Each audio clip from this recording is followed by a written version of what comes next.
অনেকগুলো ইস্যু আসলে কথা বলবার জন্য ধরুন বিশ্ববিদ্যালয়গুলোতে যে নির্বাচন হচ্ছে সেখানে শিবিরের জয় জয়কার আমরা দেখছি। মুস্তাফিজ ইস্যুতে একের পর এক ঘটনা ঘটে চলছে, মানে বেশ কিছু ঘটনা তার রেশ ধরে ঘটছে বাংলাদেশের পক্ষ থেকে বা অপর পক্ষ থেকে। এরকম অনেকগুলো ইস্যু আছে, এর মধ্যে সামনের নির্বাচন ইস্যুটা তো আছেই, আরও অনেকগুলো ইস্যু আছে টুকটাক কথা বলবার মতো। শুরু করি আমার মনে হয় মোস্তাফিজ ইস্যুতে। আইপিএল থেকে মোস্তাফিজকে বাদ দেওয়ার পর যা ঘটনাগুলো ঘটছে, বাংলাদেশও জানিয়ে দিল, সেটির নিন্দা জানিয়ে বাংলাদেশের পক্ষ থেকেও জানানো হলো যে বিশ্বকাপ খেলতেও ভারতে যাবে না, এখন বিকল্প ভেন্যু চায়, পাকিস্তানের মতোই অনেকটা আসলে তার। এবং আইপিএল দেখানোও হবে না বাংলাদেশ, এটা একটা সরকারি সিদ্ধান্ত। আপনি এই পুরো ঘটনাকে কিভাবে দেখছেন? আপনার একটা মন্তব্য জানতে চাই, এবং বিশেষ করে শুনতে চাই বাংলাদেশ যে সিদ্ধান্ত নিচ্ছে সেটিকে কি আপনি সঠিক সিদ্ধান্ত মনে করেন নাকি ভুল সিদ্ধান্ত মনে করেন? এখানে দুটো বিষয়। প্রথম কথা হচ্ছে ইনিশিয়াল রিয়াকশন হিসাবে সরকার যে রিয়াকশন দিয়েছে আমি এটাকে সমর্থন করি। কারণ হচ্ছে মুস্তাফিজকে ওইখানে ডেকে নিয়ে যাওয়ার পরে চুক্তিবদ্ধ করার পরে আপনি তাকে যেভাবে বাদ দিয়েছেন এবং সেই বাদ দেওয়ার পিছনে আসলে কোনো যুক্তি নেই, এটা অনেকটাই আবেগ। সেখানকার যে মব, সেই মবদের এক ধরনের প্রেসারে তাকে বাদ দেওয়া হয়েছে। তো স্বাভাবিক এখানে আমাদের বাংলাদেশে আমরাও যেহেতু একটা মব শাসিত সরকার, আমাদেরকে আমাদের মবের প্রেসার শুনতে হয় এবং সেই প্রেসারের রিয়াকশন দিতে হয়। এটা হচ্ছে এক ধরনের রিয়াকশন। কিন্তু আমরা as a state, as a নাগরিক এই দেশের, আমরা মনে করি আমাদের যে খেলোয়াড়ের উপরে যে কাজটা করা হয়েছে এটা অন্যায় হয়েছে। এর প্রতিক্রিয়া দেখানো বাংলাদেশের সরকারের পক্ষ থেকে এবং ক্রিকেট বোর্ডের পক্ষ থেকে প্রয়োজন, সেটা দেখানো হয়েছে। এবং সেটা কিছু জায়গায় বাস্তবতা আছে, যেমন ধরেন আইপিএল কে আপনি এখন টেলিভিশন সম্প্রচার করতে দিব না, এটা করার মাধ্যমে আমি তাদের আর্থিক একটা প্রেসার দিচ্ছি, আর্থিকভাবে ক্ষতিগ্রস্ত করার একটা চেষ্টা করছি। সেটা হয়তো একটু হয়তো বেশি প্রতিক্রিয়া মনে হতে পারে অনেকের কাছে, কিন্তু আমার কাছে মনে হয় এই সময় সেটা খুব একটা অবাস্তব পদক্ষেপ নয়। দ্বিতীয় যে জিনিসটা হচ্ছে, এখন আমরা ভেন্যু পরিবর্তন করছি এবং ভারতে খেলতে যেতে চাই না, এইটাও আইসিসির সাথে একটু মানে আমার কাছে মনে হচ্ছে যে অ্যাপ্রোচটা খুব ভালো হয় নাই, অ্যাপ্রোচটা সুন্দর হয় না। এবং আপনি দেখেছেন যে তামিম ইকবাল যেটা বলেছেন যে ক্রিকেট বোর্ড আসলে কিন্তু সরকারের অন্যান্য প্রতিষ্ঠানের মতো না, যে আপনি রাতের বেলা ম্যাজিস্ট্রেটকে ঘুম থেকে ডেকে তুলে জামিন দিয়ে দিবেন, ওই জিনিস আর ক্রিকেট বোর্ড এক জিনিস না। তো এটা আবার এখন যারা নতুন সরকারে এসেছেন এদের বুঝবুদ্ধি কম, তাদের তো অভিজ্ঞতাও কম, উৎসাহ বেশি, ওনারা হয়তো এটা বুঝেন নাই। কিন্তু এটাকে একটু প্রপার চ্যানেলে যদি আমরা পরিচালিত না করি, যে মুশকিলটা তৈরি হবে। কারণ এই সরকার হয়তো আরো 1 মাস বা 1.5 মাস আছেন, তারপরে যারা আসবে না, বাংলাদেশ তো একটা সময় একটা স্বাভাবিক সুস্থ অবস্থায় ফিরবে, এই মবক্রেসি তো আর থাকবে না সব সময়, বিশেষ করে নির্বাচনের পরে এবং অন্যান্য সময় দীর্ঘমেয়াদী ভাবে যাতে আইসিসির সাথে বাংলাদেশের ক্রিকেট বোর্ডের এবং বাংলাদেশের ক্রিকেটের ক্ষতি না হয় সেটা আমাদের দেখতে হবে। ফেসবুকে হাততালি পাওয়ার জন্য কিছু কাজ করাই যায়, কিন্তু সেটা যাতে দেশের ক্ষতি না হয় একদম সেটা স্পষ্ট, মানে সুনির্দিষ্ট করে যদি বলেন যে কোন কোন সিদ্ধান্ত আপনার মনে হচ্ছে সঠিক আর কোন কোন সিদ্ধান্ত আপনার মনে হচ্ছে ঠিক না। এটা হচ্ছে স্টেট টু স্টেট। যদি আপনি ধরেন দেশ টু দেশ, ভারত আমাদের একজন খেলোয়াড়কে এক ধরনের বহিষ্কার করেছে, আপনি তার বিরুদ্ধে গিয়ে বলছেন যে আইপিএল টেলিভিশনের সম্প্রচার করবেন না, এই প্রতিবাদ আপনি দেখাতে পারেন এবং আপনি ভারতীয় ক্রিকেট বোর্ডের কাছে আপনার উদ্বেগ দেখাতে পারেন, আপনি ক্ষোভ প্রকাশ করতে পারেন, এটা স্টেট টু স্টেট। কিন্তু আপনি কি করছেন, আপনি আইসিসির একটা ভেন্যু পরিবর্তন করতে যাচ্ছেন এবং এইটার পিছনে খুব একটা লজিক্যাল শক্তি আপনি দেখাতে পারছেন না। মানে আপনি যেভাবে করছেন এটা হচ্ছে খুব ক্ষুব্ধ অবস্থায়। এটাকে যদি আপনি অন্যভাবে বলেন, এই খুব যে যুক্তি স্বাভাবিকভাবে দিচ্ছে এখন আরিফ জেপ্তিক, এই যে যুক্তি দিচ্ছে যে মোস্তাফিজ একজন ক্রিকেটারকে নিরাপত্তা দিতে পারছে না ভারত, তাহলে পুরো ক্রিকেট টিম আমরা কোন নিরাপত্তায় পাঠাবো, এই যে একটা যুক্তি দিচ্ছে, এই যুক্তিটা কি ভুল? না না, যুক্তিটা ভুল নয়, কিন্তু যুক্তির অ্যাপ্রোচটা ভুল। এটা বোঝাই যাচ্ছে যে আপনি রাগ করে দিচ্ছেন। মানে এই জিনিসটাই আপনাকে ঠান্ডা মাথায় খেলতে হবে। আন্তর্জাতিক পলিটিক্স খেলা আর ওই যে অমুক তমুক ছিঁড়ে ফেল বলে স্লোগান দেওয়া এক জিনিস না, আপনাকে এটা বুঝতে হবে। একই জিনিস আমরা কিভাবে দেখি, ধরেন জাতিসংঘের ভিতরে যখন বৈঠকে একটা রাষ্ট্র আরেকটা রাষ্ট্রের সাথে কিন্তু খুব দ্বিমত প্রকাশ করে, কিন্তু সেই দ্বিমতটা প্রকাশ করার আগে খুব শোভন সুন্দর ভাবে বলে তারপরে বলে আমি এটা মানলাম না। এই অ্যাপ্রোচটা আপনাকে দিতে হবে। আপনার তো মত, তো আপনি ইন্টারন্যাশনাল ক্রিকেট বোর্ডের সাথে তো মত চালাতে পারবেন না। এটা যদি বলতেন যে ভারত একজনকে বাদ দিয়েছে সিকিউরিটি কনসার্ন দেখে, আমি 12 জন, আমার তো ন্যাশনাল অ্যাসেট ভাই, আমার প্লেয়াররা তো আমার সম্পত্তি, আমি তো এই সম্পত্তি নিয়ে আমি কোনো ঝুঁকি নিতে পারবো না, রিস্ক নিতে পারবো না। কিন্তু এটা এইভাবে করা হয় না। এটা বলাই হয়েছে যে ভারত একজনকে বহিষ্কার করেছে, এখন আমি এই করবো সেই করবো, এবং কতটুকু করতে পারবেন সেটা দেখার বিষয় আছে। এবং আপনি তো আপনি যদি প্লেয়ারদেরকে বিমানে তুলে না দেন তাহলে তো পাঠালেনই না প্লেয়ার, এটা তো কোনো সমস্যা না। কিন্তু মুশকিল হচ্ছে দীর্ঘমেয়াদে এটা বাংলাদেশের ক্রিকেটের জন্য ক্ষতি করে কিনা, এটা ভেবে ঠান্ডা মাথায় একই প্রতিবাদ বা একই যদি আমি প্রতিশোধ শব্দটা ব্যবহার করি, সেটা খুব মিষ্টি হেসে সুন্দরভাবে করা উচিত ছিল। এই অ্যাপ্রোচটা এরা করতে পারছে না, বিকজ মবকে খুশি করতে জি, হচ্ছে। একদম স্পষ্ট। মানে সিদ্ধান্তের বিষয়ে আপনি বিষয়টি না, অ্যাপ্রোচের বিষয়ে আপনি একটা আপত্তি জানাচ্ছেন। হ্যাঁ, আমি একটু সামারি করি এটাকে। আমার কাছে মনে হয় নাম্বার 1 হচ্ছে যে প্রতিক্রিয়া দেখানো ঠিক আছে, আমরা অবশ্যই আমাদের প্লেয়ারের সাথে থাকবো, রাষ্ট্র হিসেবে, জাতি হিসেবে এটা আমাদের দায়িত্ব। দ্বিতীয় হচ্ছে এই প্রতিক্রিয়ার ভারতের সাথে যে প্রতিক্রিয়া, যে অংশটুকু দেখানো হচ্ছে, এটার সাথে আমি একমত। আইসিসির সাথে আমরা এখন যে জায়গাটা যেতে যাচ্ছি, এটার অ্যাপ্রোচ নিয়ে আমার আপত্তি আছে। জি, ওভারঅল একদম আপত্তি স্পষ্ট। জানানোর পক্ষে আমি। জি, আরিফ জিপ্তিক এই আপনার মতো অনেকটা এরকম কথাই বলেছেন তামিম ইকবাল, যে তিনি ভবিষ্যতের কথা চিন্তা করে সিদ্ধান্ত নেওয়ার কথা বলছেন এবং আবেগ দিয়ে সিদ্ধান্ত না নিয়ে মানে তিনিও এরকম কথাটাই বলছেন, অনেকটা একই রকম। কিন্তু বিসিবি পরিচালক নাজমুল ইসলাম তাকে ভারতীয় দালাল বলে আখ্যা দিচ্ছেন, যার প্রতিবাদ করছেন বাংলাদেশের খেলোয়াড়দেরও অনেকেই আসলে এই প্রতিবাদটা করেছেন। মানে এটি একটা কালচারও হয়ে গেছে এখন, ভারতীয় দালাল, এরকম দালাল বলা আগেও ছিল আর কি, রাজাকার বলা, এখন একটা দালাল বলা চলে আসছে। কেমন মনে হচ্ছে এটিকে আপনার, মানে তামিম ইকবালকে ভারতীয় দালাল বলা? মানে তামিম ইকবালকে চিনলাম, আর একজন কার জন্য নাম বললেন, উনারও তো আমি চিনি না। মানে আমি চিনি না, আমার ধারণা আপনি চিনেন না, কেউ চিনে না। কিন্তু বিসিবির এগুলো হচ্ছে পরিচালক পলিটিক্যাল। এখন। না না, বিসিবির পরিচালক তো আমরা আগেও দেখেছি, এগুলো বলে তো লাভ নাই, পলিটিক্যালি নিয়োগ হয়। আমি ব্যক্তিগতভাবে একজনকে চিনতাম অনেক অনেক বছর আগে, যাতে মিনিং না হয়, যিনি কয় বলে একটা ওভার হয় এটা জানতেন না। আমি ওনাকে জিজ্ঞেস করেছিলাম, মানে আমাদের একটা সিনিয়র ভাই, হঠাৎ শুনলাম বিসিবি পরিচালক, আলম ভাই কয় বলে ওভার হয় বলেন, বনানি দৌড়, এইগুলা শিখবো, এই সেই। সো এগুলো পলিটিক্যাল নিয়োগ অনেক ক্ষেত্রে হয়। অনেক, মানে আমি এই ভদ্রলোক হয়তো অনেক জানেন ক্রিকেটের, ব্যক্তিগতভাবে আমি ওনাকে চিনি না। তামিম ইকবাল হচ্ছে দেশের অ্যাসেট, তামিম ইকবাল হচ্ছে দেশের সম্পদ। এখন মুশকিলটা হচ্ছে কি, কিছু লোকজন যখন তার প্রাপ্ত যোগ্যতার চেয়ে বেশি পেয়ে যায়, এমন একটা পদে যায় যে সে নিজে জানে সেই পদগুলো হয়তো কোনো না কোনো চাচা মামা খালু পলিটিক্যাল বিভিন্ন ইনফ্লুয়েন্সের মাধ্যমে পেয়েছে। আমরা জানি যে এখন কিভাবে পলিটিক্যাল ইনফ্লুয়েন্স করে সব জায়গায় প্রতিস্থাপিত হচ্ছে লোকজন। তাকে তখন অনেক বেশি গলাবাজি করে টিকে থাকতে হয়, তাকে অনেক বেশি কান্নাকাটির অভিনয় করতে হয়, তাকে অনেক বেশি এইসব ভারতীয় দালাল, অমুক আওয়ামী লীগের দোসর, জুলাই বিপ্লবের শত্রু, তাকে এগুলো বলতে হবে, তার পুঁজি এগুলো। আমি এই ভদ্রলোক সম্পর্কে জানি না, কিন্তু উনি তামিম ইকবালের মতো একজন ন্যাশনাল টিমের প্লেয়ার ছিলেন, এখন বিসিবির দায়িত্বে আছেন। তার বিরুদ্ধে প্রকাশ্যে সোশ্যাল মিডিয়ায় বক্তৃতা দেওয়ার অপরাধে তার বিরুদ্ধে শাস্তি নেওয়া উচিত। মানে ওনার যদি কোনো কিছু বলারও থাকে, অবশ্যই দ্বিমত থাকতে পারবে, এটাই গণতন্ত্রের সৌন্দর্য, এবং সেটা তাদের উচিত ছিল বোর্ডের সবাই তুলে ধরা, যে আমি তামিম ইকবালের সাথে এইভাবে একমত না, বা আমি অমুক ডিরেক্টরের সাথে একমত না। দিস ইজ কমপ্লিটলি ওকে। কিন্তু সোশ্যাল মিডিয়ায় আপনি দেশের একজন খেলোয়াড়কে ইচ্ছা মতো গালাগালি করবেন, নিজে একটা দায়িত্বশীল পদে বসে, আপনি তো মানে ছাপড়ি হতে পারেন, কিন্তু আপনি তো পদাধিকারী, তাই না? পদাধিকারী ছাপড়ি হিসাবে এটা করা আপনার উচিত হয় না, যদি ছাপড়ি হয়ে থাকেন। আমি জানি না, আমি আসলে চিনি না ওনাকে। জি, ছাপড়ি অর্থ কি? সরি, ছাপড়ি মানে কি? না মানে যদি ছাপড়ি একটা খুব পপুলার টার্ম আর কি, ওইটাতে আমরা না যাই ইদানিং আপনার না অনেক অনুষ্ঠানে। পপুলার টার্মের অর্থ আমি বুঝি না ঠিক। আমি ইদানিং এত টার্ম আছে যেগুলো আমি ঠিক, কিন্তু আমাদের দর্শকরা আমি নিশ্চিত আমি তারা নিশ্চিত বোঝে, বোঝে। সুতরাং আমার খুবই জ্ঞানের স্বল্পতা এই বিষয়গুলোতে। এত সব স্লোগানেও এত সব শব্দ ব্যবহৃত হয়, এখন আর বুঝি না যে কোনটা মানে যে কি। খালি বুঝি যে এটা একটা খারাপ শব্দ, কিন্তু মানে বুঝি না। যাই হোক, আমার ব্যর্থতা। আমি একটু আসি যে এই যে ভারত যা করলো, মানে ভারতের যে সিদ্ধান্ত শুরুতে আইপিএল থেকে মুস্তাফিজকে বাদ দেওয়া, তার আগে আগে আমরা দেখলাম ভারতের একদম প্রধানমন্ত্রীর শোক বার্তা নিয়ে পররাষ্ট্র মন্ত্রী তিনি আসলেন বাংলাদেশে, বেগম জিয়া সাবেক প্রধানমন্ত্রী, তার শেষ বিদায়ে যোগ দিতে, এবং তারেক রহমানকে এসে সুপ্রতিবেশী সুলভ বার্তা তিনি দিয়ে গেলেন। কিন্তু তার পরপরই এরকম প্রতিবেশী সুলভ একটা বার্তা, এরকম কেন করছে ভারত? না, এটা সম্পূর্ণ দুটো জিনিস। আপনাকে এই জিনিসটাই যে বললাম, আমাদের মততন্ত্রের সরকার এগুলো বুঝে না, মানে সবগুলা বেলে। আমাদের তো আসলে ওই যে একজন বলছিল এত রক্ত দিয়ে পাইলাম একটা সাদা ফেসবুকের সরকার। তো আমাদের তো ফেসবুকের সরকার, ওদের হচ্ছে পলিটিক্যাল সরকার, বা বিভিন্ন রাষ্ট্রে এগুলো হচ্ছে পলিটিক্যাল সরকার। পলিটিক্যাল জায়গায় আপনি আপনার প্রতিবেশীর সাথে একটা সুসম্পর্ক তৈরি করবেন, কূটনৈতিক সম্পর্ক রাখবেন, এই জিনিসগুলা ম্যাচিউর যে কোনো দল, যে কোনো দেশ করবে, এবং এটা বাংলাদেশেরও করা উচিত অন্যান্য জায়গায় করে। এটা এক জিনিস। আর ক্রিকেট হচ্ছে ভারতীয়দের কাছে সবচেয়ে বড় ব্যবসা, এবং অনেকটা তাদের আরেকটা, আমি যদি বলি যে তৃতীয় ধর্ম, মানে তাদের নিজেদের ধর্মের বাইরে এটা হচ্ছে তাদের একটা দ্বিতীয় ধর্ম বা তৃতীয় ধর্ম, যেভাবেই বলেন, সেটা একটা বিরাট ইমোশনের কাহিনী। বাংলাদেশের সাথে আপনার ভারতের একটা ইমোশনাল টানাপোড়েন চলছে।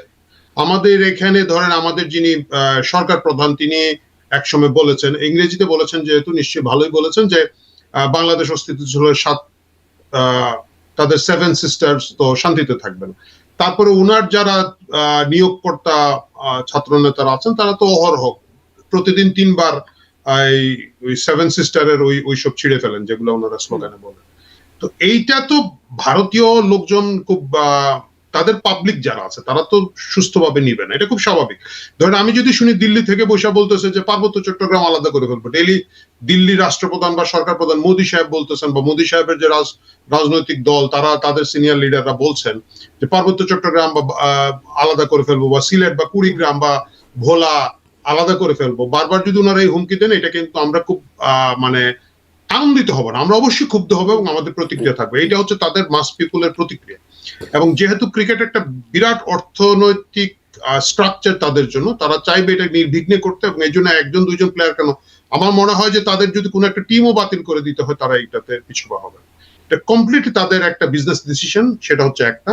আর কূটনৈতিক ডিসিশনের জায়গায় তারা খালেদা জিয়ার মৃত্যুতে শোক প্রকাশ করবেন, এবং তারা কিন্তু এই বিজনেস ডিসিশনের যে একটা কূটনৈতিক প্রভাব আছে, এবং বিশেষ এই পরিস্থিতিতে যে একটা কূটনৈতিক প্রভাব আছে, সেটাও তো তারা জানবার কথা না, তাই না? এটাকে ভারত কখনো গুরুত্ব দেয় না, কারণ হচ্ছে ভারতের কাছে তো আমরা সেই পরিমাণ আসলে প্রভাব বিস্তার করতে পারি না। মানে ধরেন আসিফ নজরুল বলেছেন যে বাংলাদেশে 26 লক্ষ ভারতীয় লোক কাজ করে। আমরা যদি এই 26 লক্ষ লোককে খুঁজে বের করে এই সরকার যদি বহিষ্কার করে দিতে পারতো, তাহলে একটা বিরাট কাজ হতো, তখন তাদের উপর অর্থনীতির উপর একটা বিরাট চাপ আসতো। কিন্তু দুর্ভাগ্যজনক হচ্ছে 26 লক্ষ লোককে আমরা এখনো বাংলাদেশ থেকে বের করে দেই নাই, এরা এখানেই কাজ করছেন আমার ধারণা, যেহেতু আসিফ নজরুল বের করছেন বলে আমি জানি না। সো তাহলে তাদের তো অর্থনৈতিক কোনো মানে আঘাত আমরা করতে পারি না। দ্বিতীয় হচ্ছে যে আমরা সবসময় শুনেছি শেখ হাসিনা এবং আওয়ামী লীগের সরকার ভারতের কাছে দেশ বিক্রি করে দিয়েছে, অসংখ্য অজস্র চুক্তি হয়েছে যেগুলো বাংলাদেশের বিপক্ষে। এই সরকারের উচিত ছিল সে প্রত্যেকটা চুক্তি বাতিল করে দেওয়া, কিন্তু এই সরকারের একজন উপদেষ্টা বলছে যে না, এখন চুক্তি দেখে মনে হচ্ছে যে ওইরকম কিছু নাই, যে বাংলাদেশে খুব ক্ষতি হবে এরকম কোনো চুক্তি নাই। সো ভারতের উপর তো আমরা আঘাত করতে পারছি না। মানে আপনি কবে গিয়ে 7 সিস্টার দখল করবেন বা মুক্ত করবেন, এই সম্ভাবনা আমি আসলে দেখতে পাচ্ছি না, কারণ এই সরকার তো আর বেশি দিন নাই, এখন তারা চাইলেও আর থাকতে পারবে না নির্বাচনের ট্র্যাকে আমরা, এবং তার যে ছাত্র নেতারা ওনারাও সরকার গঠন করতে পারবে না। সো 7 সিস্টার ওনারা বহিষ্কার করে দিবেন এই আশায় বসে না থেকে বাকি অ্যাকশন গুলো যদি নিতে পারতাম, তাহলে আমরা ভারতকে বেশ জব্দ করতে পারতাম। দুর্ভাগ্যজনক আমরা সেগুলো করতে পারছি না। কিন্তু ওই যে আপনি বলছিলেন যে বিজনেস ডিসিশন, কিন্তু তারপরে আমরা আবার দেখলাম ভারত আইসিসিকে দিয়ে মানে এখন বাংলাদেশি ক্রিকেটারদের জন্য রাষ্ট্রীয় পর্যায়ে নিরাপত্তার ব্যবস্থারও একটা প্রস্তাব দিচ্ছে। বিবিসির খবরে দেখলাম যে তারা আইপিএলে নাকি মুস্তাফিজকে ফেরানোরও একটা প্রস্তাব দেওয়ার ব্যাপারেও আলোচনা হয়েছে, সেরকম একটা পড়লাম খবরে। সেরকমটাও তো তারা এখন করছে, মানে তারাও তো করছে। এইটাই হচ্ছে কি ম্যাচিউরড কূটনীতির সাথে আমাদের বাজে শব্দ না বলে মানে বেকুবদের কূটনীতির তফাৎ। মানে এখন ভারত এমন একটা ভাব করবে, ও তোমাদের নিরাপত্তার প্রবলেম, তোমাদেরকে আমাদের প্রাইম মিনিস্টারের যে নিরাপত্তা দেওয়া হয় সেই নিরাপত্তা বাহিনী দিয়ে তোমাদেরকে গার্ড দিব, তোমাদের এটা দিব।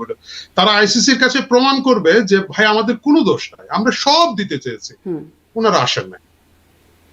এটাই হচ্ছে আমি এই কথাটাই বলছিলাম যে প্রথমে যে সমস্যাটা তৈরি করেছেন আমাদের আসিফ নজরুল সাহেব, যে অ্যাপ্রোচটাই হচ্ছে যে উনি ফেসবুকে একটা বিবৃতি দিয়ে দিয়েছেন, ফেসবুকের সরকার ফেসবুকে বিবৃতি দিয়েছেন, কিন্তু এটা এইভাবে এটাই অনেক সুন্দরভাবে করা যেত আইসিসিতে, যে আমরা তো যেতে চাই, আমাদের তো অনেক খেলার আগ্রহ ছিল, কিন্তু এই যে এক মুস্তাফিজের জন্যই তো আমরা পারছি না, আমরা তো বিরাট টেনশন। এই গেমটা করে তারপর ভারত নিরাপত্তার প্রস্তাব দিত, সেটা আবার আমরা রিভিউ পাঠাতাম, লোক যাইতো গিয়া বলতো যে না, এই নিরাপত্তা এনাফ না, তোমাদের দেশ একটা জঙ্গি রাষ্ট্র, তোমরা উগ্রবাদী মৌলবাদী মববাদী লোকজন আমরা প্লেয়ার পাঠাবো না, তাহলে জিনিসটা একটা মানে গুছানো হতো।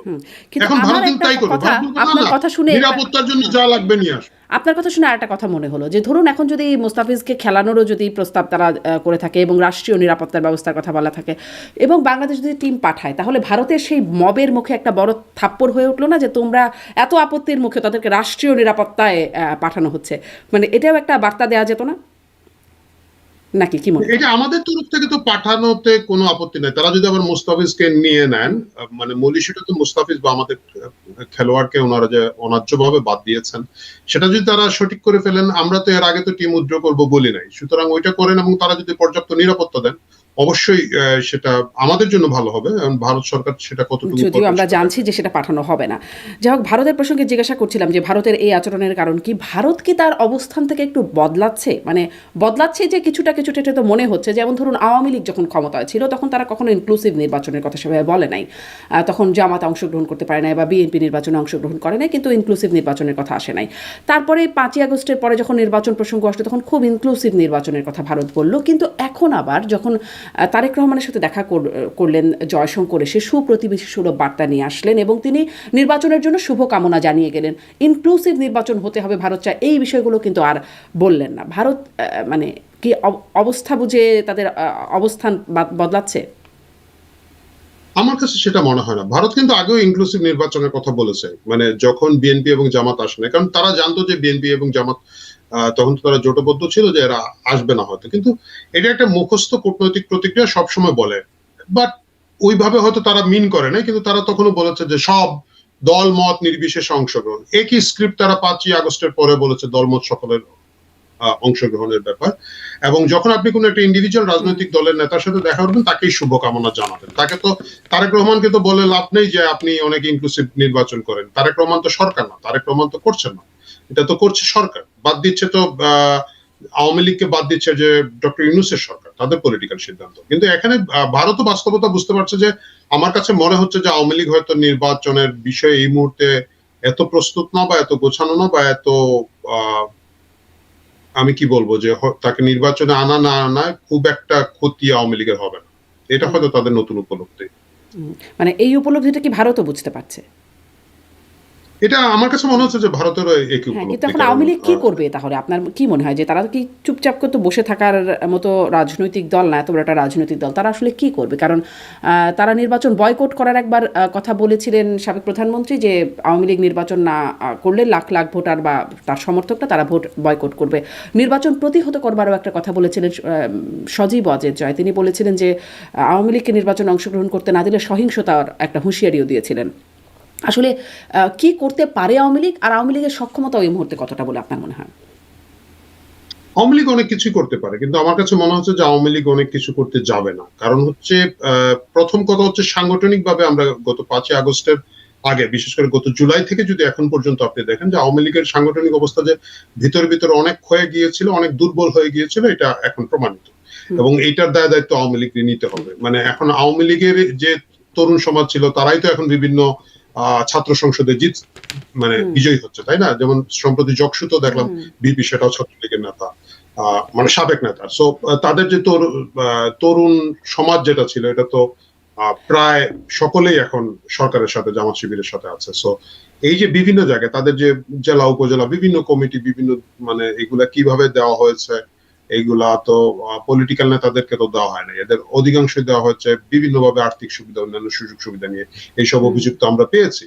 এবং দলে দলে জামাত শিবিরের লোকজনকে তাদের দলে নেওয়া হচ্ছে, এই বিষয়ে কিন্তু ত্যাগী নেতারা দীর্ঘদিন ধরে ফ্ল্যাগ করাচ্ছে। তো সুতরাং তারা তো তাদের সংগঠন ভেঙে দিয়েছে।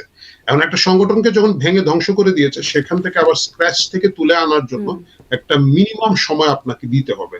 কারণ আমার কাছে মনে হচ্ছে যে তাদের সেই কমিউনিকেশন চ্যানেলটাই নাই, মানে একেবারে বেসিক কমিউনিকেশন চ্যানেল নাই, যে কেন্দ্র থেকে একেবারে ওয়ার্ড লেভেলে বা ইউনিয়নের একেবারে গ্রাম লেভেলে একটা নেতার সাথে কোন চেইন মেনটেন করা হবে, সেই ডাটাবেস তাদের আছে বলে আমার মনে হয় না, সেই ইনফরমেশন বেস তাদের আছে বলে মনে হচ্ছে না। এবং সেটা না থাকার কারণেই তারা যে ধবাস করে পড়ে গিয়েছে, এখান থেকে উঠতে সময় লাগবে। কিন্তু রেস্ট ইস্যুড, আমার যে ভিউ এজ এ দীর্ঘদিনের পলিটিক্যাল পর্যবেক্ষক হিসাবে, আওয়ামী লীগ কিন্তু খুব দ্রুত গুছিয়ে উঠতে পারে, এই স্ট্রেংথ তাদের আছে।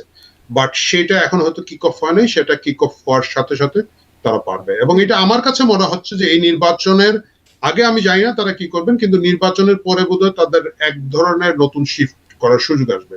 এই যে সাময়িক একটা সরকার, মবতন্ত্রের যে সরকারটা, এই সরকারটা চলে যাওয়ার পরে তারা হতে আর একটু গুছিয়ে উঠবে, যে ওকে নতুন একটা পর্ব শুরু হলো, 5 বছরের একটা সরকার এসেছে, লেটস চ্যালেঞ্জ দেম। আমার কাছে তাই মনে হচ্ছে। কিন্তু এই যে চ্যালেঞ্জ করা বা কিক অফ করার যে জায়গাটা আপনি বলছেন, সেটি আসলে সেই নেতাদের দিয়ে হবে যারা টাকার বিনিময়ে বা আর্থিক সুবিধার বিনিময়ে শুধুমাত্র রাজনৈতিক প্রতিপক্ষ না, শত্রুর একেবারে চিহ্নিত যারা শত্রু বলে গণ্য করে তাদেরকে সুযোগ সুবিধা করে দেওয়া বা পদ পদবি দিয়ে দেওয়া, যারা এই কাজটা করলেন সেই নেতাদের দিয়ে এটি সম্ভব হবে? এই চ্যালেঞ্জ না, করা সে বা টেক আপ নেতাদের করা? দিয়ে সম্ভব হবে না। শুনুন, আওয়ামী লীগ এবং বিএনপি দুটো জিনিস হচ্ছে কি, এটা দুটো পরিবারের উপরে নির্ভর করে। আপনি আওয়ামী লীগে শেখ হাসিনা আছেন, এর বাইরে সবাই যদি চোর হয়, এটা এক রাতের ভিতরে যদি কালকে উনি বাদ দিয়ে দেন, সবাই বাদ দিয়ে নতুন একজনকে করেন, দেখবেন কেউ এটা নিয়ে কোনো কথা বলবে না। আওয়ামী লীগের তৃণমূল কর্মীদেরকে যদি উনি বলেন যে এখন থেকে অমুক হচ্ছেন তোমাদের অমুক পদ, ওই সাংগঠনিক সম্পাদক এখন অমুক, ওই লোকটা যদি ওরা নাও চিনে কিন্তু ওর পিছনে থাকবে because of Sheikh Hasina. Same goes to BNP. Khaleda Zia যখন ছিলেন বা এখন তারেক রহমান আছেন, তারেক রহমান যাকে বলবেন যে না এখন থেকে ইনি হচ্ছেন এই পদের, ইনি হচ্ছেন অমুক, সেটা মেনে নেওয়া হবে। সুতরাং মিড এবং লোয়ার লেভেলের লিডারশিপ পরিবর্তন করে ফেলার এইসব দলে খুব একটা বড় চ্যালেঞ্জ না, কারণ দলের ছায়া সরে গেলে এইসব নেতারা আসলে নেতা থাকে না। তাহলে করছে না কেন আওয়ামী লীগ? এটা এখনই করছে না কেন? মানে যদি এটা প্রয়োজন এটা আওয়ামী লীগের আভ্যন্তরীণ সিদ্ধান্ত, এই বিষয়ে আমি বলতে পারবো না, কিন্তু আমার কাছে মনে হচ্ছে যে চূড়ান্ত সিদ্ধান্ত আপনি কি মনে করেন যে এখন করা উচিত? নিতে হবে। আপনি কি মনে করেন যে এটা এখন করা উচিত?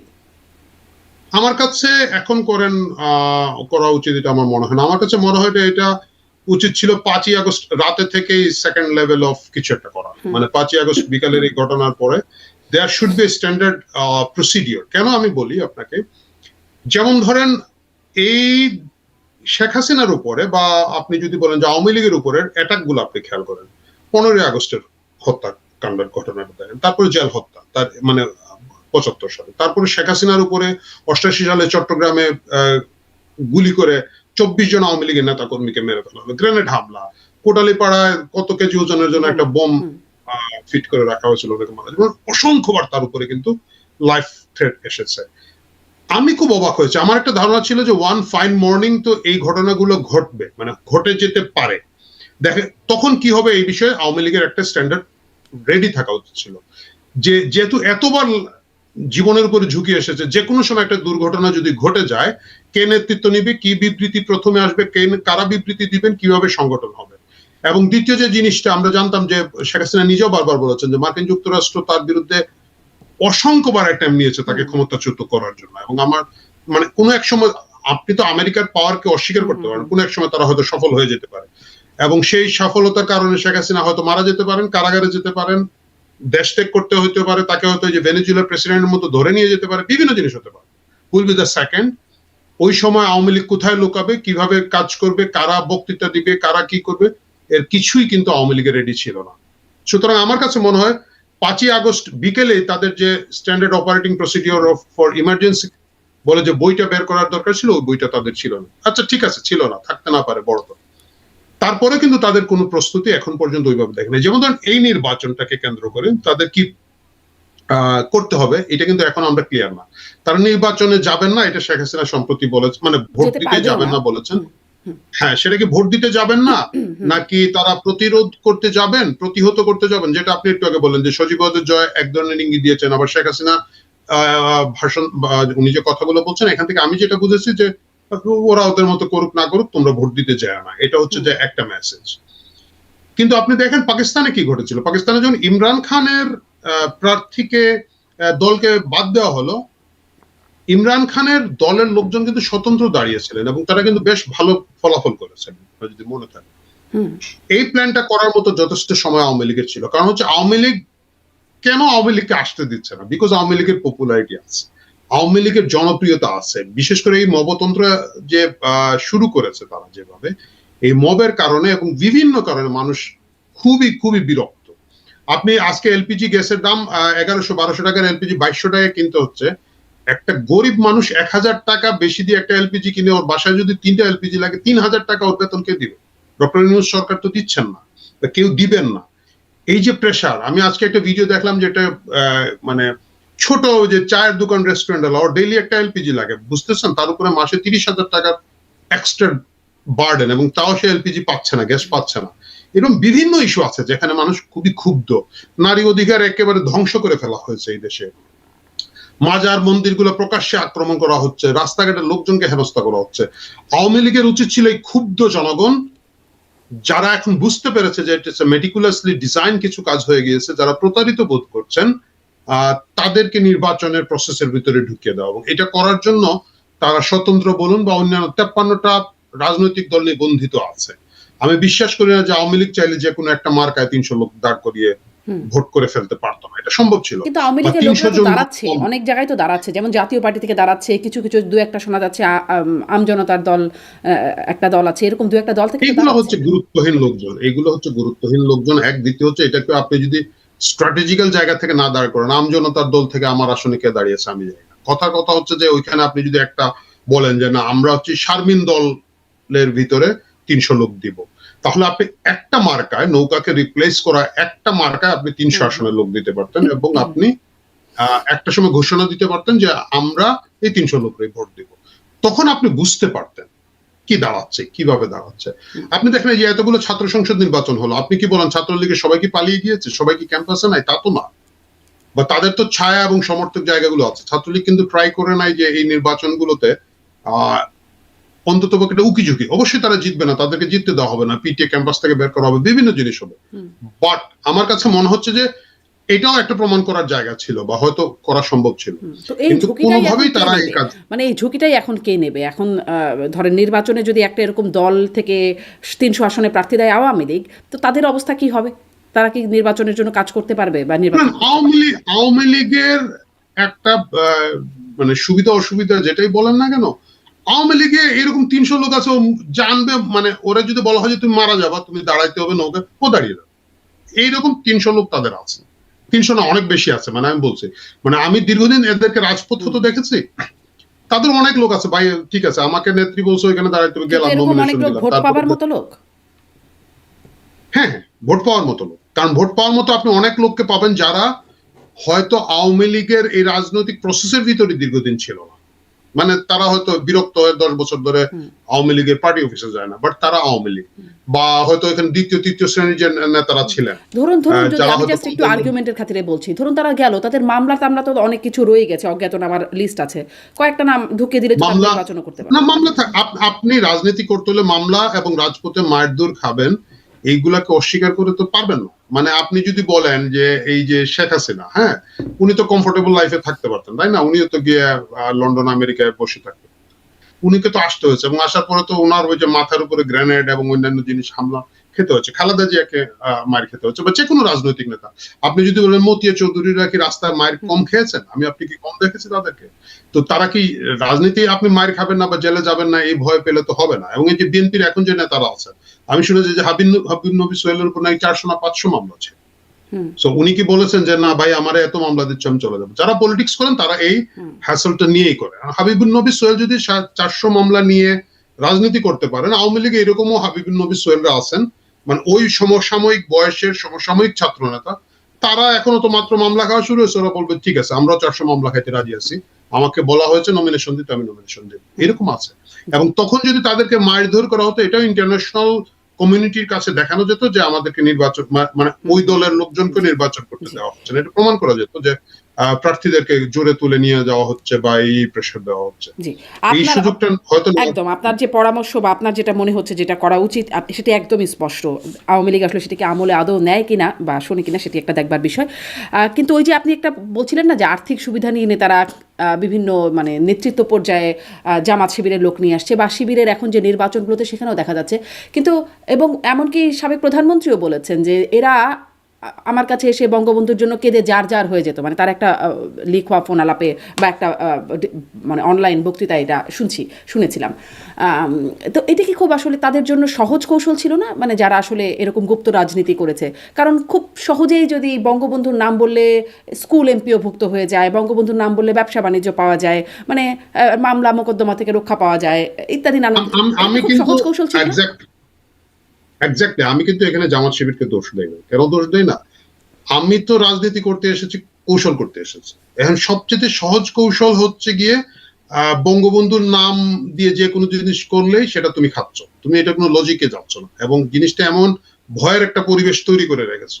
সো তারা তো এই সুযোগটা নিয়েছে। মানে আমি কয়েকদিন আগে দেখলাম আপনার অনুষ্ঠানে, বোধহয় কোনো একটা অনুষ্ঠানে আমি দেখলাম যে রাশেক সাহেব, আমাদের আওয়ামী লীগের তরুণ নেতা ছিলেন রংপুরের, তো উনি বলছেন যে কোথায় যেন গিয়ে বলেছে যে বঙ্গবন্ধুর ছবি দেওয়া মগ সব দূতাবাসে দিতে হবে, ওয়ার্ক অর্ডার দেয়।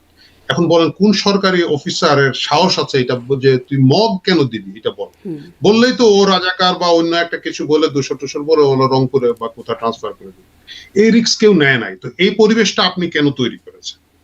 কেন আপনাকে এই ছাত্রলীগের গেস্ট রুম গণরুমের বদনামটা নিতে হচ্ছে? কেন আপনাকে এই সবাইকে ছাত্রলীগ বানিয়ে ফেলতে হবে? আপনি যখন সবাইকে ছাত্রলীগ বানাতে গিয়েছেন, আমাকে ছাত্রলীগের একটা জুনিয়র ছেলে সেদিন বলেছে যে ভাই অনেক জায়গায় আছে কমিটি বড় দেখানোর জন্য অনেক ছেলে পেলেকে নিয়ে একটা করে পদ দিয়েছে, মানে ওই হলে হয়তো এতগুলো ছেলে নয় ছাত্রলীগ কিন্তু দিয়েছে। এরা কি করেছে, এরা এই যে জুলাইয়ের আন্দোলনের চূড়ান্ত সময়ে এসে ছাত্রলীগ ছেড়ে দিলাম, ছাত্রলীগের অমুক পদ, কারণ ও আসলে ওই পদ নিতেই রাজি ছিল না বা সে ওইটার সাথে ইনভলভ ছিল না, তাকে দেওয়া হচ্ছে, সে এই সুযোগে একটু হিরোইজম দেখিয়ে ছেড়ে দিয়েছে। দরকারটা কি ছিল, প্রয়োজনটা কি ছিল? তো আপনি যখন অতিরিক্ত করতে গেছেন, আপনি যখন সবাইকে আওয়ামী লীগ বানাতে গিয়েছেন, সবাই তখন গিয়ে এই সবাই আওয়ামী লীগের একটা অংশ তো আওয়ামী লীগ না, তো সে তো তার ঘরে ফিরত যাচ্ছে বা তার মতো করে সুযোগ নিয়েছে, এটা অস্বীকার করার কিছু না। মগ সাপ্লায়ারকে জানে যে সে গিয়ে বঙ্গবন্ধুর নাম বললে এটা আসলে হবে। কি আমি তাহলে আপনার ব্যাপার, জি শেষ করুন। আমি একটা অভিজ্ঞতার কথা বলি, হ্যাঁ। অভিজ্ঞতার কথাটা হচ্ছে যে এটা তখন বঙ্গবন্ধু শতবর্ষ চলছে, যে বাংলাদেশ চীন মৈত্রী সম্মেলন কেন্দ্র যেটা আছে এইখানের মধ্যে কোন একটা সংগঠন তারা একটা অনুষ্ঠান করতে যাবে, গিয়ে ওই যেদিন অনুষ্ঠানটা করবে গুছিয়ে করবে, সেদিনের ওই দিনের হলটা আসলে বুকিং করা অন্য একটা সংগঠন, আর একটা পেশাজীবী সংগঠন, সরকারি পেশাজীবী সংগঠনের বুক করা, মানে ওনারা প্রোগ্রাম করবে। এখন এরা আবার ওই দিনই করতে চায়, এখন করতে চায় করতে পারছে না। এরা দুর্বুদ্ধিটা কি করেছে জানেন, ওরা দরখাস্তের উপরে লিখে দিয়েছে, মানে ওদের মূল টপিকের উপরে আরেকটা দিয়ে যে বঙ্গবন্ধু শতবার্ষিকী উপলক্ষে একটা আলোচনা হবে। তো জানি করেছেন, আমি ওনাদেরকে চিনি, তা আমি বললাম যে বলা যায় ভাই এই বুদ্ধিতে কিন্তু কাজ হবে, বুঝছেন, এই হল আমাদেরকে দিতে হবে। এবং সত্যি কথা নিয়ে গেছে। এখন ওই মানে যারা হল ম্যানেজমেন্ট কর্তৃপক্ষ ছিলেন ওনারা পরে ওই মানে আগে যারা বুক করেছিলেন তাদেরকে ফোন করে ভাই মাপ চাই, আমাদের কিছু করার নেই, চাকরি নিয়ে মুশকিল হবে, আপনারা আরেকদিন করেন বলে এদেরকে দিয়েছে।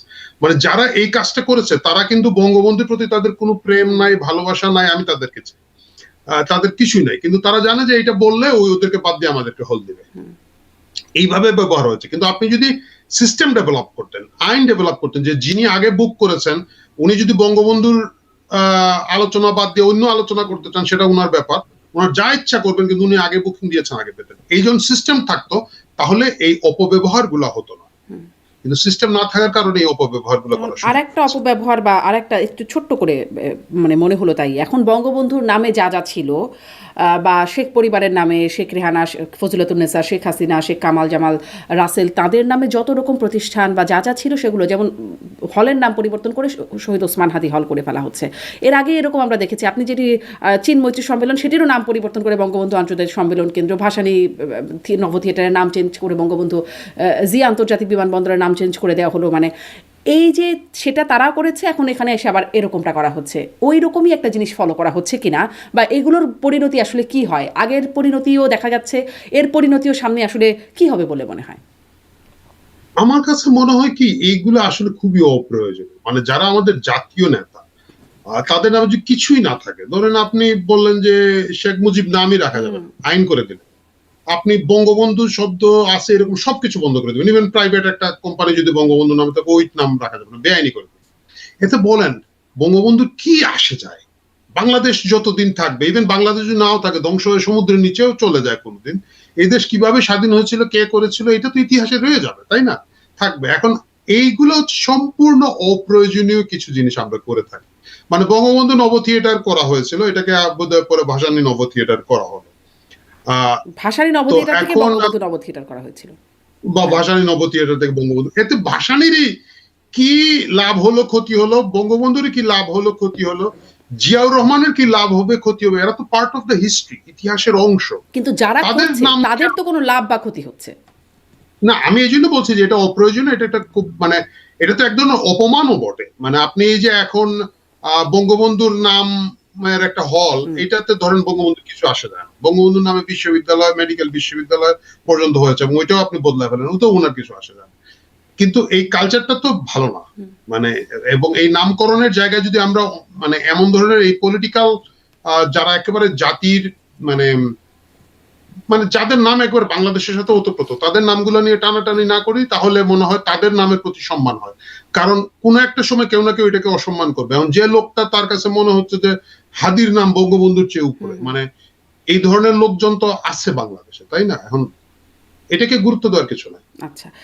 মানে এটা যাদের নাম বদলানো হচ্ছে তাদের কিছু আসে যায় না। জি। বাট আমার কথা হচ্ছে শুরুতেই এদের নাম করাটাও খুব জরুরি না আমার কাছে মনে হয় না। মানে ভালোবাসা দেখানোর জন্য বঙ্গবন্ধুর নামে হল না থাকলে বঙ্গবন্ধু কি বাংলাদেশ থেকে মুছে যাবে? তা তো হবে ভালোবাসা না। দেখানোর জন্য করেছিল নাকি জিয়াউর একটু আগে রহমানের নামে আপনি হল না যেই থাকলে কি জিয়াউর রহমানের কিছু আসে জি, যায়? তাদের তো কিছু যায় আসে না, তারা সব আসে যাওয়ার সব ঊর্ধ্বে তারা চলে গেছেন। কিন্তু আপনি একটু আগে যে এই জন্য অভিজ্ঞতা একটু আগে যে এই অভিজ্ঞতার কথা সংস্কৃতিটাকে বলছিলেন খুব যে বঙ্গবন্ধুর নাম দিলে স্বার্থ হাসিল হয়ে যাচ্ছে, হল পাওয়া যাচ্ছে বা কাজ পাওয়া যাচ্ছে, তেমনি আসলে হয়তো ভালোবাসার জায়গা থেকে না, হয়তো বা এই কারণেই করে থাকেন কিনা, এখনো সেই কারণেই করছেন কিনা, আসলে সেই বিষয়ে যেহেতু আপনি গুরুত্বপূর্ণ মনে এখনো করেন না। সেই কারণে করছে। মানে হ্যাঁ। এখন আপনি ওই একই মগ সাপ্লায়ার গিয়া বলবে হাদির নামে মগ দিব, দেখেন মানে এরা ওই ধান্দা জানে কিভাবে করতে হবে। জি।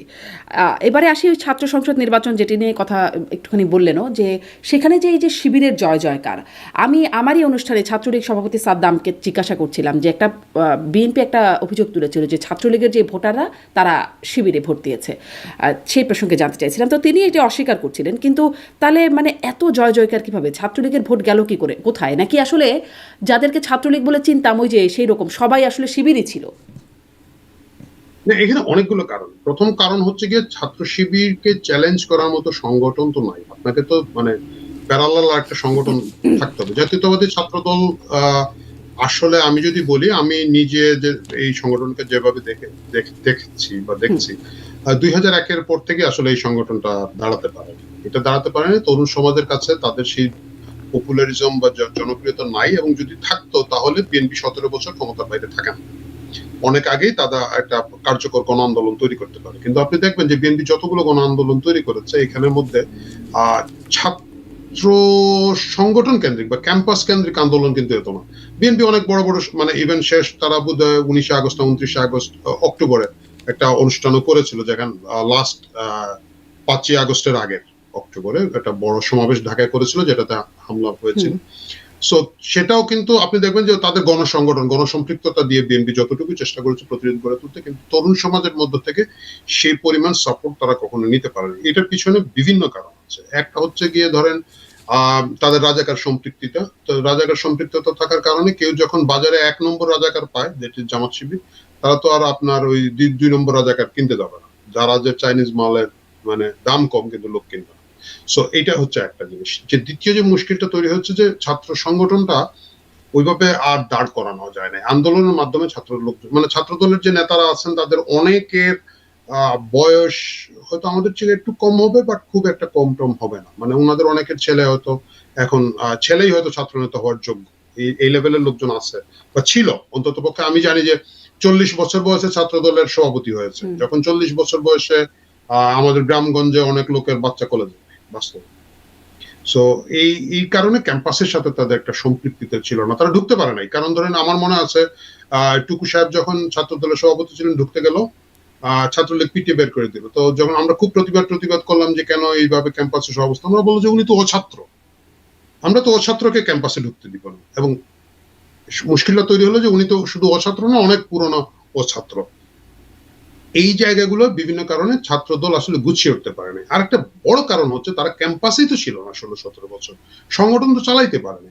শিবির তো ক্যাম্পাসে ছিল, ছাত্রলীগ নাম দিয়েছিল, তারা ওই হলের কানেক্টিভিটিটা তাদের ছিল। মানে মনে করেন সাদিক কাইয়ুমকে সবাই হয়তো ছাত্রলীগ নেতা হিসেবে দেখেছে, কিন্তু সে তো তার মাথায় তো আছে যে সে কতটুকু করবে কতটুকু করবে না। তারা গিয়ে হয়তো ওই ছেলেদেরকে মানে হেলমেট পরে মাইক দিছে, তারপর আবার হেলমেট খুলে গিয়ে পিঠে হাত বুলিয়ে দিয়ে আসছে।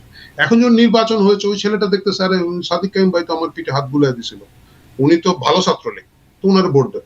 ছাত্র দলের যে ছেলেটা আসছে আবিদ চিন্তা করছে ও তো কে, ওরা তো চিনি না। কারণ আবিদরে তো হল থেকে পিটিয়ে বের করে দেওয়া হয়েছে ধরেন আর 5 বছর আগে। আবিদ নিজে বলেছে এটা 4 বছর আগে সে আর হলে টিকতে পারে নাই, তো তার সাথে পরিচিতি নাই, তো ওকে যেতে হচ্ছে একবার ফ্রেশ নতুন লিডার হিসেবে। এই অনেকগুলো কারণ আছে এটার পিছনে। কিন্তু আপনি বলছিলেন যে শিবিরকে চ্যালেঞ্জ করার মতো তার সংগঠন নাই। ধরেন মানে এমন যদি হতো ভোট খুব অল্প ভোটে আসলে জয় হচ্ছে বা খুব ভোট পড়ছে না, তেমন তো না। চিত্র তো দেখা যাচ্ছে ভালো ভোট পড়ছে। এবং দেখছিলাম ডাকসু বা জাকসু নির্বাচনের পরে কোনো একটা মানে স্ট্যাটিস্টিক্স দেখছিলাম যে আগের অনেক ভোটের চাইতেই বেশি ভোট পড়েছে সেই নির্বাচনে।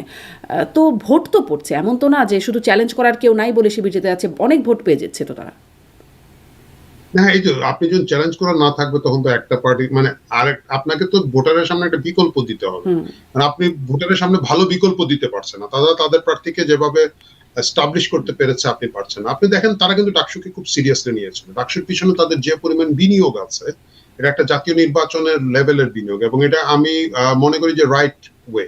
কারণ হচ্ছে জামাত কখনো ডাকসু নিবে এইটার যে মানে ভাবাবেগের যে ইমোশনাল ভ্যালু যেটা, মানে এমনিতে ডাকসু কি হয়, নূরও তো ভিপি হয়ে গেছেন কয়েক কিছুদিন আগে, বা আরেকজন হয়তো আরেক বছর আসবে, কিন্তু যে ডাকসুতে শিবির জিতেছে যেখানে তারা ফুল প্যানেল দিতে পারতো না আমার সময়।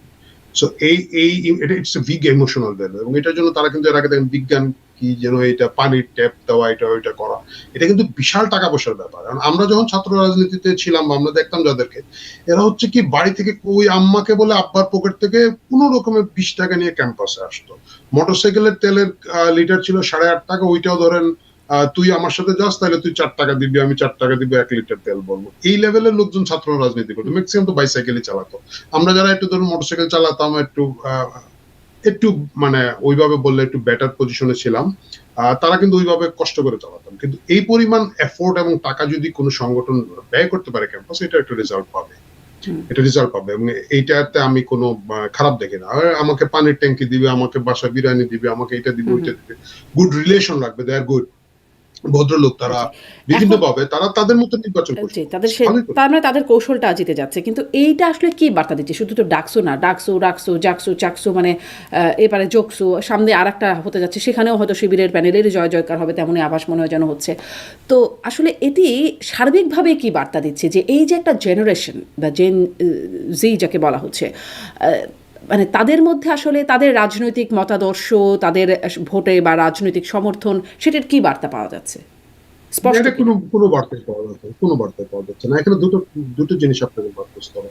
এর আগে ধরুন 90 দশক পর্যন্ত যখন এই ক্যাম্পাসগুলোতে শিবির পারতো না, মানে মানে চট্টগ্রাম বিশ্ববিদ্যালয় বা রাজশাহী বিশ্ববিদ্যালয় কিছুটা ছিল, তারা চিটাং ইউনিভার্সিটি খুব স্ট্রং ছিল, বাকি জায়গাগুলোতে তারা পারতো না। কারণ কি জানেন, তখন একটা বড় কারণ হচ্ছে যে শ্রেণী থেকে স্টুডেন্টরা ওইখানে যেত, মধ্যবিত্ত উচ্চ মধ্যবিত্ত লোকজন, এরাই কিন্তু মানে তখন একটা প্রেস্টিজিয়াস ব্যাপার ছিল ঢাকা বিশ্ববিদ্যালয়ের পর বা এই প্রাইভেট বিশ্ববিদ্যালয় পাবলিক বিশ্ববিদ্যালয়ের উপর। এই সিনারিটা চেঞ্জ হয়ে গেছে। চেঞ্জ হওয়ার কারণে মধ্যবিত্ত এবং উচ্চ মধ্যবিত্ত লোকজন, ইভেন নিম্নবিত্ত জায়গা থেকেও দেখবেন এরা চেষ্টা করে ফার্স্ট প্রায়োরিটি হয়ে গেছে প্রাইভেট বিশ্ববিদ্যালয়। যার কারণে আমরা যদি বলি যে কয়েক জেনারেশনের যে সাংস্কৃতিক বিকশিত পরিবার যেগুলা, তাদের যে সন্তানরা তারা কিন্তু প্রাইভেট বিশ্ববিদ্যালয়ে চলে এসেছে। এবং আপনি 5ই আগস্টের আগের জুলাইয়ের আন্দোলনটা দেখেন, তারা রাইট টাইমে হিট করেছে। রাইট, ওই যে মিডল ক্লাসকে ইনভলভ না করলে রাজনীতি সফল হয় না বাংলাদেশে। রাইট টাইমে ইনভলভ হয়েছে, রাইট টাইমে কিন্তু তারা প্রাণ দিয়েছে। ঢাকা বিশ্ববিদ্যালয়ের আমি জানি না কেউ মারা গিয়েছেন কিনা, শুনেছিলাম একজন হয়তো সর্বোচ্চ, কিন্তু এই কয়েকশো বা 1,500 পর্যন্ত আপ টু 1,500 দাবি করা হয় যা স্টুডেন্ট মারা গেছে। প্রাইভেট বিশ্ববিদ্যালয়ের একটা বড় অংশ লোকজন মারা গেছে, তারা ওই রাইট টাইমে আপহোল্ড করেছে, ও রাইট টাইমে কিন্তু উইথড্র করেছে। তাদেরকে কিন্তু আপনি এখন বন্দর বন্ধু বা অন্যান্য চাঁদাবাজি ও মুক্তমুখ সচিবালয় দালালিতে দু একজন হয়তো বিচ্ছিন্ন ঘটনা থাকতে পারে, কাউকে পাবেন। সো ওই মধ্যবিত্তরা কিন্তু এই ক্যাম্পাসে নাই। এখন এই ক্যাম্পাসে যারা এসেছেন পরবর্তীতে ওই গ্যাপ জায়গাগুলোতে, তাদের প্রতি শিবিরের প্রভাব বিস্তার করাটা সহজ। আপনি কি মনে করেন যদি প্রাইভেট বিশ্ববিদ্যালয়গুলোতে ভোট হয় এরকম ডাকসু জাকসুর মতো একই ফরম্যাটে, সেখানে চিত্র ভিন্ন হবে? এই মুহূর্তে হয়তো খুব একটা ভিন্ন হবে না। কারণ হচ্ছে কি, অন্যান্য রাজনৈতিক দলগুলোকে তো সুস্থভাবে বিকশিত হওয়ার সুযোগ দেওয়া হয় না। ধরেন এই মুহূর্তে যেটা বলি, আপনি ছাত্রলীগকে ক্যাম্পাসে ঢুকতে দিবেন, যদি আপনি আদর্শগতভাবে একেবারে বিপরীত মেরুতে রাখেন, শিবিরের মিরর ইমেজ হবে বা ঠিক বিপরীত হবে গিয়ে ছাত্রলীগ, তো আপনি তো তাকে দিবেন না। তো আপনি দিবেন জাতীয়তাবাদী ছাত্র দলকে। হয়তো ছাত্রদল আবার ঠিক ওই লেভেলের শিবির বিরোধী না, মানে তাদের তো খুব ফাইন লাইনটা ওইভাবে আলাদা করার সুযোগ হয় না। দ্বিতীয় হচ্ছে তারা তাদের সংগঠন বিস্তার করার সুযোগ পায় না আন্দোলন বিভিন্ন কারণে। সো এই মুহূর্তে হয়তো সেরকম হবে না। কারণ তবে কিছু পরিবর্তন হয়তো হবে। যেমন ধরেন আপনি যে এই জবির নির্বাচনটা দেন, জগন্নাথের নির্বাচনে দেন, সঙ্গীত বিভাগ বা কালচারাল সেক্টরের যে বিভাগগুলোতে শূন্য ভোট না কতটা ভোট পেয়েছে বা 3-4টা ভোট পেয়েছে শিক্ষা, মানে ওই স্পিরিটটা ওইখানে আছে, স্পিরিট গুলো ওইখানে আছে। কিন্তু এটাকে গুছিয়ে আনতে হয়। মানুষের মনে বিভিন্ন ধরনের আবেগ থাকে, তো এটাকে গুছিয়ে আনার মতো যে সাংগঠনিক ক্যাপাসিটি দরকার, এবং সেটা শুধু সাংগঠনিক ক্যাপাসিটি বলতে শুধুমাত্র সাংগঠনিক না, এটার পিছনে রিসোর্স ডেভেলপ করতে, এবং কমিউনিকেশন চ্যানেল ডেভেলপ করতে, কমিউনিকেশন ডিপ্লয় করতে হয়, আপনাকে বিভিন্ন ধরনের বাজেট দিতে হয়, ইনভলভমেন্টের জায়গা তৈরি করতে মানুষের সাথে। এই এফোর্টটা অন্যান্য ছাত্র সংগঠনের এই মুহূর্তে নাই, বাট এটা আসবে। আর এটা জেনারেশন টু জেনারেশন চেঞ্জ হয়। আমাদের সময় আপনি যে কোনো একেবারে গ্রামের একটা কলেজেও গিয়ে ছাত্রদল সিঙ্গেল প্যানেল দিলে অলমোস্ট ফুল প্যানেল বেরিয়ে এসছে। মানে তখন আপনি দেখেন ডাকসু, রাকসু, ইকসু, ঢাকা মেডিকেল, চট্টগ্রাম বিশ্ববিদ্যালয়, অবশ্য আমরা ছাত্রদলের এজিএস ছিল, মানে তখনকার সব পাবলিক বিশ্ববিদ্যালয়গুলো ছাত্রদল ছিল, এবং গ্রামের কলেজ পর্যন্ত ছাত্রদল ছিল, কিন্তু ওই জেনারেশন তো নাই। তো এটা জেনারেশনের আগে আপনি যদি 70 আমি ওই দশকে প্রশ্ন ছাত্র করছিলাম যে ইউনিয়ন, জেনারেশনে কি কোনো প্রভাব পড়েছে কিনা আসলে রাজনৈতিক চিন্তা বা রাজনৈতিক সমর্থনের মতাদর্শে একটা প্রভাব পড়েছে কিনা, না এই কারণ এটা এরা তো আবার এরাও তো জাতীয় নির্বাচনেও ভোট দেবে, মানে সামনে একদমই 1 মাস পরে জাতীয় নির্বাচনে এরাও ভোটার, এদের পরিবার আসলে এরাই বাংলাদেশের মানুষ, সবাই আমরাই তো। সেটি আসলে কি বার্তা দিচ্ছে? যদিও গণমাধ্যমের দিকে তাকালে বিভিন্ন জরিপ দেখলে একদম মানে মনে হচ্ছে একদম তারেক রহমান প্রধানমন্ত্রী ইতিমধ্যে হয়ে গেছেন, বিএনপি জিতে গেছে, কিন্তু এটিকে একটা শঙ্কার কারণ বিএনপির জন্য কি না এই বার্তাটি, কি মনে হয়? এটা আসলে বলা মুশকিল। আমার ধারণা যেটা হচ্ছে যে বাংলাদেশে বিশেষ করে বিগত 2-3টা নির্বাচনে যারা ভোট দেন নাই, এই তরুণ সমাজ কোন দিকে যে ভোট দেবেন এটা বলা মুশকিল। কিন্তু আমি এটা মনে করি যে 1 বছর আগের অবস্থায় জামাত এখন না। ধরেন 1 বছর আগে যদি নির্বাচন হতো, আমার কাছে এক ধরনের আশঙ্কা ছিল যে জামাত ক্ষমতায় চলে আসতে পারে। আমার কাছে মনে হয়েছে যে তারেক রহমান আসার পরে এই পরিস্থিতির বেশ পরিবর্তন হয়েছে। দ্বিতীয় হচ্ছে তবুও তো চকসু নির্বাচনে কোনো প্রভাব পড়লো না, মানে তারেক রহমান এসেও তো জগন্নাথ বিশ্ববিদ্যালয় নির্বাচনে কোনো প্রভাব পড়লো না, পড়তে না, সেটা তো আপনি বিশ্ববিদ্যালয় ক্যাম্পাসের যদি ওইটা ধরেন, আমি যেটা ছিলাম 70 দশকের ছাত্র ইউনিয়ন তো সবগুলো ক্যাম্পাসে আইদার মেনন গ্রুপ নাহলে মতিয়া গ্রুপের লোকজন বিপিজিএস হতেন। বা আপনি যদি ধরেন জাসদের পরে বাসদ, এই যে মাহমুদুর রহমান মান্না চট্টগ্রাম বিশ্ববিদ্যালয়ে জিএস ছিলেন, ঢাকা বিশ্ববিদ্যালয়ে এসে আবার বোধহয় জিএস এবং ভিপি দুটোই হয়েছিল। তো তখন তো বাসদের জয় জয়কার, এর আগে ছাত্র ইউনিয়ন জয় জয়কার। তো জাতীয় নির্বাচনের কি কোনো প্রভাব কখনো পড়তে দেখেছেন? সেটা হয় না।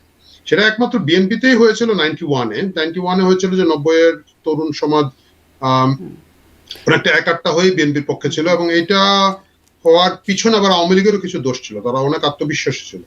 এইবার বিএনপিও আত্মবিশ্বাসী, কিন্তু এর বিপরীতে জামাত ইসলাম ওই আগেরটা ধরে রাখতে পারছে বলে মনে হয়। আমি আসলে এই প্রশ্ন এই কারণে করছিলাম যে আপনি যে উদাহরণ দিচ্ছেন যে মাহমুদুর রহমান মান্না, তার উদাহরণ দিচ্ছেন বারজিৎ, সেখানে হচ্ছে একটা প্যানেলের একটা কয়েকজন সদস্য বা একজন সদস্য, 2জন সদস্য, একদম পুরো প্যানেল জুড়ে একটা না একের পর এক সব বিশ্ববিদ্যালয়, মানে তখন তাই ছিল, সব বিশ্ববিদ্যালয় ছিল, সব বিশ্ববিদ্যালয় কি এরকম হয়েছে?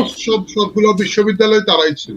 এর আগে যখন আপনি ছাত্র ইউনিয়নে যান তখনও তাই ছিল, কিন্তু তারপরে কোন নির্বাচনে এটা খুব একটা বড় এফেক্ট পড়ে না। আচ্ছা, মানে এই ট্রেন্ড তো আসলে কখনো দেখা না যে বিশ্ববিদ্যালয়, বাংলাদেশের সবগুলো বিশ্ববিদ্যালয় এরকম শিবিরের জয় প্রশ্নটা আসছে। এটা 91-এ নির্বাচন হয়েছে, 90-তে ছাত্রদল জেতার পরে সারা বাংলাদেশে 91-এ নির্বাচন হয়েছে, এবং এইটা হয়তো আমি মনে করি যে ওই একই ধারা ছিল বলে, মানে তরুণদের মধ্যে জনপ্রিয় হয়েছিলেন খালেদা জিয়া, ওই যে আপোষহীন নেত্রী হিসাবে 86 সালে নির্বাচন বয়কট করার কারণে তার যে ইমেজ তৈরি হয়েছিল, এবং আওয়ামী লীগের অনেক মানে ভুল ত্রুটি ছিল ওই সময়। আওয়ামী লীগ অনেক বেশি আত্মবিশ্বাসী ছিল, মানে এরকম আমরা শুনেছি যে তারা মন্ত্রিসভা গঠন করে ফেলছে। পাবলিক আসলে এগুলো পছন্দ করে। তো এই জিনিসটা বিএনপির মধ্যে প্রথমে ছিল, বাট এখন একটু কম মনে হচ্ছে। আবার একই জিনিস জামাতে ইসলামের মধ্যে প্রথমে খুব বেশি ছিল, এখন মনে হচ্ছে যে একটু তারাও ভাবছেন কি অবস্থা। কিন্তু পপুলারিটির জায়গায় জামাত একটা ভালো জায়গায় চলে গিয়েছিল, বিশেষ করে প্রথম দিকে বিএনপি কে তারা যেভাবে দোষারোপ করেছেন, চাঁদাবাজি, টেম্পু স্ট্যান্ডের দল, আরো কি যেন এরকম 10%-এর দল, এসব বিভিন্ন জিনিস, চাঁদা তুলে পল্টনে চলে যায় লন্ডনে, এইসব স্লোগান টোগান বেশ পপুলার করেছিল। কিন্তু এখন মনে হচ্ছে যে যত দিন যাচ্ছে জামাত, ধরেন এখন এবারে বিভিন্ন কারণ আছে, নতুন একটা সিস্টেম যে প্রবাসীরাও এবারে ভোট দিতে পারবেন, আপনিও প্রবাসী আছেন, আমিও প্রবাসী আছি, কি মনে হয় প্রবাসীদের ভোট আসলে কিরকম যাবে? আমি লন্ডনে দেখতে পাচ্ছি ব্যাপক উৎসাহ। আমি আপনার এলাকার খবর জানি না, কিন্তু লন্ডনে অলমোস্ট আমার পরিচিত সকলেই ব্যালট আনিয়েছেন, এবং সকলেই খুব এক্সাইটেড, সকলেই ভোট দিতে চান, কেউ কেউ দিয়ে দিচ্ছেন, কেউ দিচ্ছেন, কেউ একটু অপেক্ষা করছেন স্বতন্ত্র, তাদের আসন হয়তো স্বতন্ত্র প্রার্থী কে দাঁড়াবেন, উনি কি মার্কা পানিটা দেখার জন্য এইরকম লোকজন, মানে ওই যে ভোট বয়কট বা বর্জনের যে আহ্বান আওয়ামী লীগ করছে, দেখা হচ্ছে। হ্যাঁ, রুবিন ফারহানার ভোটার, ওনারা যেহেতু মার্কা পণ্যে ভোট দেন, ওনারা খুব এক্সাইটেড যে ভাই এটা কি হাঁস মার্কা হবে। আমার কোনো আইডিয়া নাই স্বতন্ত্র প্রার্থীরা কি পাবে। একটু বয়সে তরুণ কাপল, তারা দুইজনই ভ্রমণ করে, তারা খুব আমিও এখানে দেখছি মোটামুটি, আমিও এখানে দেখছি, আমার অভিজ্ঞতাটাও একটু আপনার সাথে শেয়ার করি যে হ্যাঁ আসলেই মানুষ মানে এই ব্যাপারে আগ্রহী যে ব্যালট নেবে। দেশে তাকে হয়তো ভোট দেওয়ার ক্ষেত্রে এতদিন আগ্রহ যতটা দেখেছি তার চেয়ে বেশি আগ্রহ, কিন্তু তাহলে সেই যে আহ্বান ভোট বর্জন করুন বা বয়কট করুন আওয়ামী লীগের পক্ষ থেকে, সেটি খুব একটা সাড়া পাচ্ছে না। এটা তো ক্যাম্পেইন করতে হবে। আমার কাছে মনে হচ্ছে কি চিহ্নিত আওয়ামী লীগ সমর্থক যারা, তারা এমনি ভয়ে যাবে না, গেলে মব করবে, মারবে, পিটিয়ে পুলিশে দিয়ে দেবে। মানে এই রিস্ক নিয়ে কার ঠেকা পড়েছে, ওর তো নিজের। যারা প্রবাসী আছে, ও গিয়ে আপনার ধানের শীষে ভোট দিলে কি দাঁড়িপাল্লায় ভোট দিলে কি ওর কি আসে না। সো ওরা যাবে না, ওই লেভেলের লোকজন ভোট দিতে যাবে। আবার কিছু লোকজন আছে ধরুন ভয়ে যাবে, যদি না যায় তাহলে তাকে আওয়ামী লীগের দোষর বলে আরো 5টা মামলা ঢুকিয়ে দিবে, কারণ এইসব হুমকি টুমকিও তো হচ্ছে। ওরা যাবে। সংখ্যালঘুরা হয়তো কিছু কিছু জায়গায় ভয়ে যাবেন, তারা হয়তো যেতে না চাইলে হয়তো বা কে এসে বাড়ি পড়ে দেবে, তো ভোট দিয়ে আসে। এই জন্য আমি প্রবাসীদের বিষয়টা বিশেষ করে জিজ্ঞাসা করছিলাম, প্রবাসীদের, কারণ তাদের উপর তো এরকম মানে এতটা ব্যাপক প্রবাসী আমার পরিচিত অনেকে আছে, ওরা কেয়ারই করছে না, ওরা বলছে কি করবে, সেটাও আছে। কিন্তু যা মানে আমি অনেককে দেখতাম যে যারা রাজনৈতিক ভাবে এত সচেতন না, বা এখনো হয়তো তারা খুব একটা যে কোনো দলের ভোটার ওই রকম না, কিন্তু তারা খুব এক্সাইটেড যে দেশ থেকে একটা ব্যালট পেপার আসছে, যে অ্যাপসে একটা রেজিস্ট্রেশন করলে একটা ব্যালট পেপার আসবে, এই জিনিসই প্রথম অনেকে বিশ্বাস করে না। বাংলাদেশের সরকারের এফিসিয়েন্সির উপরে এই দেশে পাশ্চাত্য দেশের লোকজনের ভরসা এত না, কারণ তারা তো এত তিক্ত অভিজ্ঞতার মধ্যে দিয়ে যায়। একটা এনআইডি কারেকশন করতে হলে ওনার বাচ্চার এনআইডির বয়স চলে আসে, সো তারা ধরে নিয়েছে যে আচ্ছা রেজিস্ট্রেশন করলে হয় সার্ভার ডাউন বলবে, টাকা চাইবে হয়তো ভোট নেওয়ার জন্য, ব্যালট দেওয়ার জন্য টাকা চাইবে, নাহলে ওই ব্যালট হয়তো পোস্ট অফিসে হারা যাবে।